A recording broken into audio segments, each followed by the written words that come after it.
So currently, blizzarding, like there's a blizzard happening, and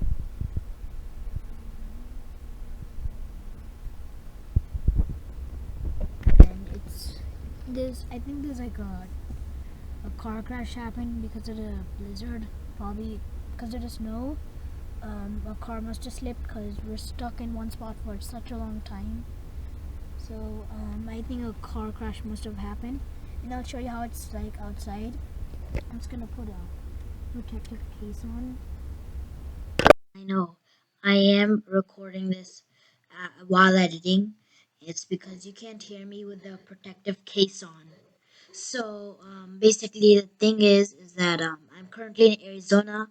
I'm showing you with the window open, and yeah, it's super blizzardy. And then after the traffic, we found out there's a car crash. It had happened. We were stuck in the car for 24 hours. Exactly, like literally 24 hours.